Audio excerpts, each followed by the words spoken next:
ஸ்ரீமதே ராமானுஜாய நமக. ஸ்ரீமத் வரவர முனையே நமக. ஸ்ரீ பாலதன்வி குரவே நமக. ஆழ்வார்கள் வாழி அருளிச் செயல் வாழி. அனைவருக்கும் நமஸ்காரம். இன்றைய தினம் மார்கழி மாதத்தினுடைய கடைசி நாள், வங்கக்கடல் கடைந்தங்கிற அற்புதமான பலஸ்துதி பாசுரம்.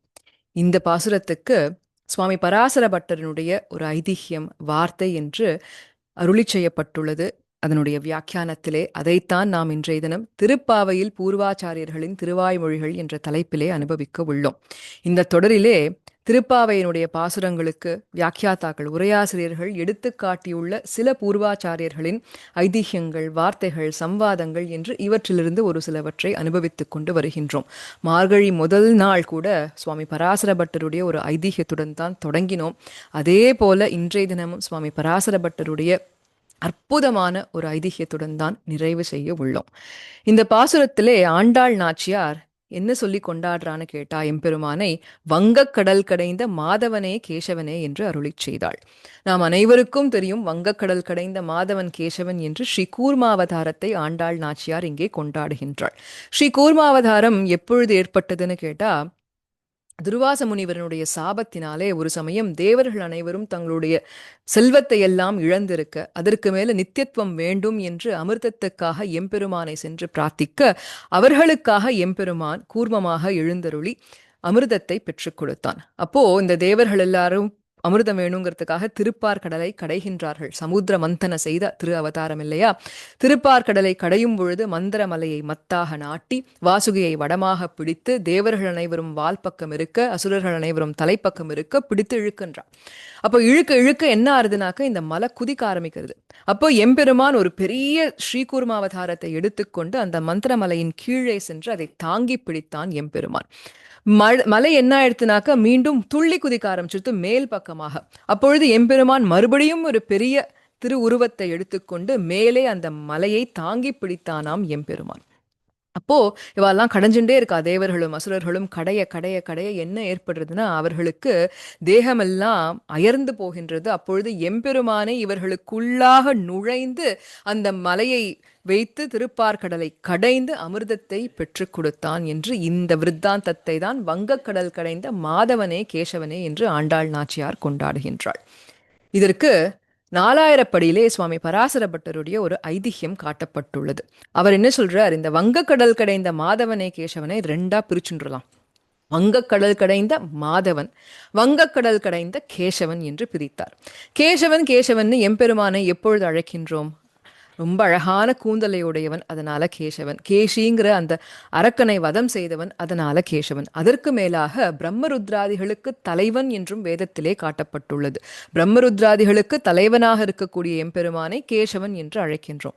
இப்போ அவர்களுக்கு தலைவனாக இருந்துத்தானே இந்த வங்கக்கடலை கடையறான், திருப்பார்கடலை கடையறான்.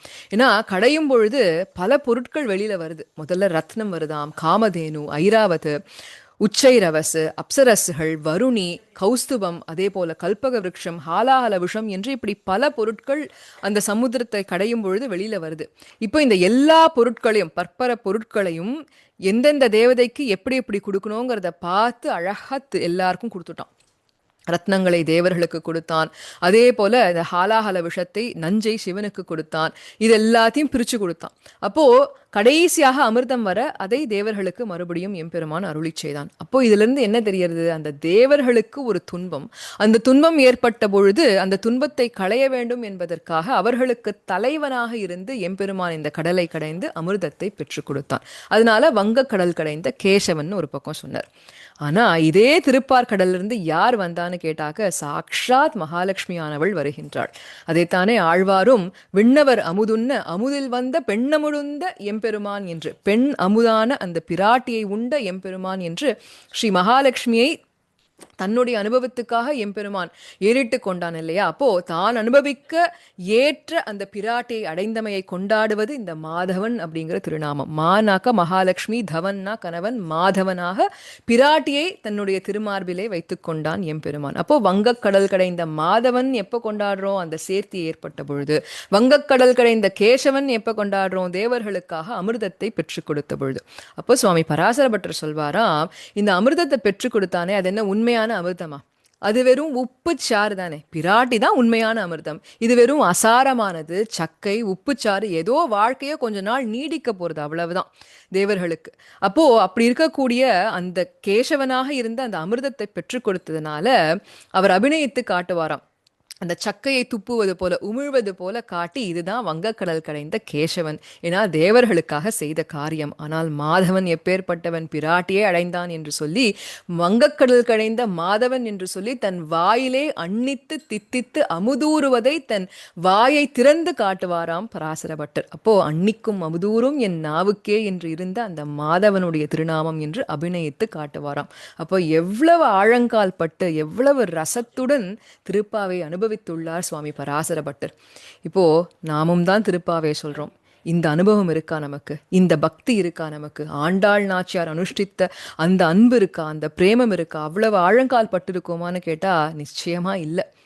ஆனாலும் சுவாமி பராசர பட்டர் நமக்கு சமாதானமாக அவருடைய வார்த்தையாக 6000படி, 2000படி, 4000படி, 3000படி என்று அனைத்திலும் காட்டப்பட்டுள்ளது இந்த வார்த்தை. சுவாமி பராசர பட்டர் சொல்றார், எங்கும் திருவருள் பெற்று இன்புருவர் எம்பாவாய்ங்கிறது தானே பலஸ்ருதி. இந்த இன்பம் எங்கும் திருவருள் பெற்று இன்புருவருங்கிறது ஆண்டாளைப் போல அதே மனோபாவத்துடன் அதே பக்தியுடன் செய்பவர்களுக்கு மட்டும்தான் கிடைக்குமா, இல்லை வெறும திருப்பாவையை படிச்சுட்டு சொல்ற நமக்கும் கிடைக்குமா அப்படின்னு கேள்வி. அப்போ சுவாமி பராசர பட்டர் சொல்வாராம், பசு தோல் கன்றுக்கும் பால் சுரக்கும் இல்லையா அப்படின்னு வராம். இது எப்படின்னா, கிராமப்புறங்கள் எல்லாம் போனா பார்க்கலாம். ஒரு பசு கண்ணுக்குட்டியை ஈண்டெடுத்ததுன்னு பார்த்தா அந்த கண்ணுக்குட்டி ஒருவேளை உயிர் போயிடுத்து அப்படின்னு சொன்னா அந்த கன்றினுடைய தோலுக்குள்ள வைக்கோலை வைத்து ஒரு பொய் கன்றாக அதுக்கு ஒரு உருவம் செய்து அந்த பசுவுக்கு முன்னாடி கொண்டு வச்சா கூட அது தன்னுடைய குழந்தை என்று நினைத்து அந்த கண்ணுக்குட்டிக்கு கூட இந்த பாலை சுரக்குமாம் அந்த தாய் பசு. அதான் பசு தோல் கன்றுக்கும் பால் சுரக்கும். அதே போல நாம் அனைவரும் ஆண்டாள் நாச்சியாருக்கு இருந்த அந்த மனோபாவத்துடன், அந்த பிரேமத்துடன், அந்த பக்தியுடன், இல்ல நம்முடைய பூர்வாச்சாரியர்களுக்கு இருந்த அந்த ஈடுபாட்டுடன் திருப்பாவை அனுசந்திக்காவிட்டாலும் நம்மை பார்க்கும் பொழுது எம்பெருமானுக்கு என்ன தோணும் தெரியுமா? தோல்கன்று போல தோணுமாம். அதாவது வெளி பூசலுக்காக கூட திருப்பாவையை சொன்னால் கூட ஆண்டாள் தான் சொல்லுகின்றாள் என்று நினைத்து நமக்காகவும் எம்பெருமான் அந்த இரக்கத்தை சுரப்பானாம். அதனால்தான் சுவாமி பராசர பட்டர் இதை அருளி செய்தார். அப்போ திருவாய்ப்பாடியில் இந்த நோன்பை செய்த ஆய்ச்சியரை போலவும் அதை அனுகரித்த ஆண்டாளைப் போலவும் அதிலே ஆழங்கால்பட்ட பூர்வாச்சாரியர்களைப் போலவும் திருப்பாவை 30 பாசுரங்களையும் கற்பவர்களுக்கும் ஆனந்தம் கிடைக்கும், அவர்களும் ஆனந்தத்தை அடைவார் என்று எங்கும் திருவருள் பெற்று இன்புறுவர் என்று சுவாமி பராசர பட்டர் ஆறுதலாக நமக்கு சொன்ன வார்த்தைகள் இவை. மறுபடியும் சுவாமி பராசர பட்டர் 3000படியினுடைய உரை முடிவிலே அவருடைய வார்த்தையாக காட்டப்பட்டது என்னன்னா, ஸ்ரீ வைஷ்ணவர்கள் நித்தியம் அனுசந்திக்க வேண்டியது திருப்பாவைங்கிற கந்திரம். விடியற் காலையில எழுந்து 30 பாசுரங்களையும் அனுசந்திக்க வேண்டும். அப்படி செய்யாவிடிலும், செய்ய முடியலனா கூட பரவாயில்ல, முக்கியமாக இருக்கக்கூடியது 29வது பாசுரம், சிற்றஞ்சிறுகாலேங்கிற பாசுரம். ஏன்னா அந்த பாசுரத்திலே என்ன காட்டப்பட்டுள்ளது? அவனுக்கு நாம் செய்யும் தொண்டே நாம் அடைய வேண்டிய சிறந்த பேரு என்று தெரிவிக்கப்பட்டுள்ளது. அந்த சிற்றஞ்சிறுகாலே பாசுரத்தையாவது தினமும் அனுசந்தானம் செய்ய வேண்டும். அதுவும் முடியாவிடில் என்று சுவாமி பட்டர் அருளி செய்த வார்த்தை. அதுவும் முடியாவிடில் நாம், அதாவது பட்டர் தன்னைத்தானே குறித்துக் கொள்கின்றார், நாம் அனுசந்தித்து ஈடுபட்டிருந்த இருப்பையாவது நெஞ்சினால் நினைக்க வேண்டும் என்று அருளி செய்தாராம்.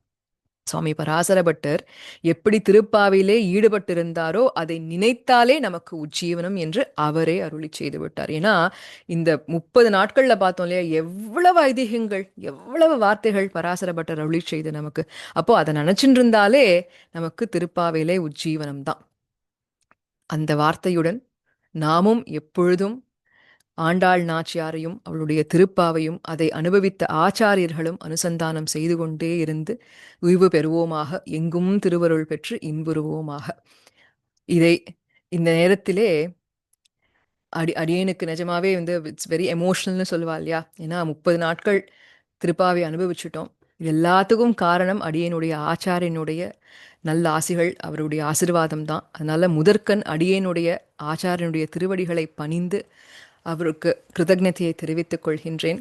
அதற்கு மேலாக அடியேனுடைய குருமார்கள் ஸ்ரீ ஊவே வானமாமலை பத்மநாபன் சுவாமி அவர்கள் முன்னமே சொன்னது போல பல வருடங்களுக்கு முன்னாடி திருப்பாவையில் ஐதிஹ்யங்கள் என்று அவர் ஒரு பிளாக் ஸ்பாட் அர்ச்சைன்னு ஒரு பிளாக் ஸ்பாட் நடத்தினார். அதில் ஒரு தொடராக வழங்கினார்.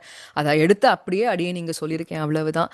ஆக அவருக்கும் அடியேனுடைய இன்னொரு குருவான ஸ்ரீ ஊவே திருமையம் சுந்தரராமன் சுவாமி அவர்களுக்கும் ஸ்ரீ ஊவே சந்தானம் ராஜகோபாலன் சுவாமி என்று இவர்கள் அனைவருக்கும் அடியனுடைய கிருத்தஜ்ஞத்தை தெரிவித்துக் கொண்டு, அதற்கு மேலாக ஒரு தபஸ்வியாக வாழ்ந்து கொண்டிருக்கக்கூடிய அடியேனுடைய தேவகான குரு ஸ்ரீமதி சௌபாகியலட்சுமி ஸ்ரீராம பாரதி அவர்கள் எஸ்டிடி பாடசாலா அவர்களுக்கும் இதில் ஒரு பெரிய பங்கு உண்டு. திருப்பாவையிலே ஒரு நாட்டம் ஏற்படுத்தியவர், பல பேருக்கு திருப்பாவையை பாசுரத்தை பாட்டாக கற்பித்தவர்.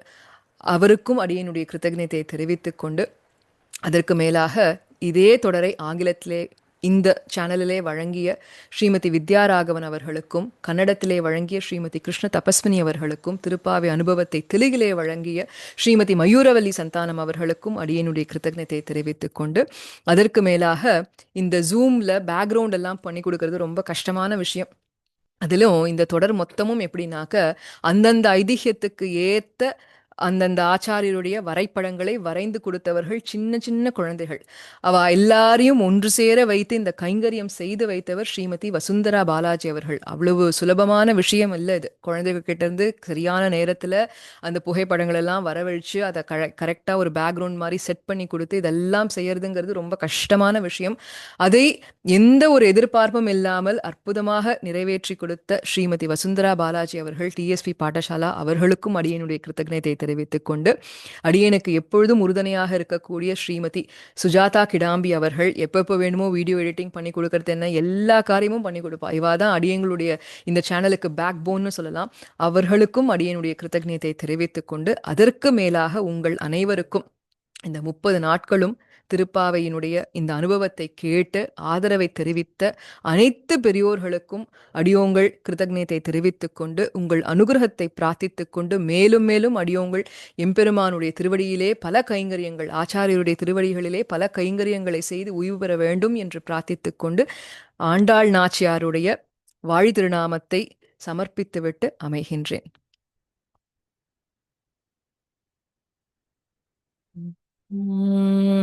திருவாடிப்பூரத்தில் ஜகத்துதித்தாள் வாழியே, திருப்பாவை 30 செப்பினாள் வாழியே, பெரியாழ்வார் பெற்றெடுத்த பெண் பிள்ளை வாழியே, பெரும்போதோர் மாமோனிக்கு பின்னானாள் வாழியே, 143 மூன்றுரைத்தாள் வாழியே, உயரரங்கற்கே கண்ணி உகந்தளித்தாள் வாழியே, மறுவாரும் திருமல்லியே வளநாடு வாழியே, வண்புதுவை நகர்கோதை மலர்பதங்கள் வாழியே.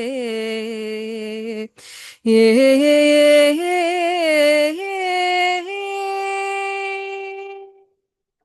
ஆழ்வார் எம்பெருமானார் ஜீயர் திருவடிகளே சரணம்.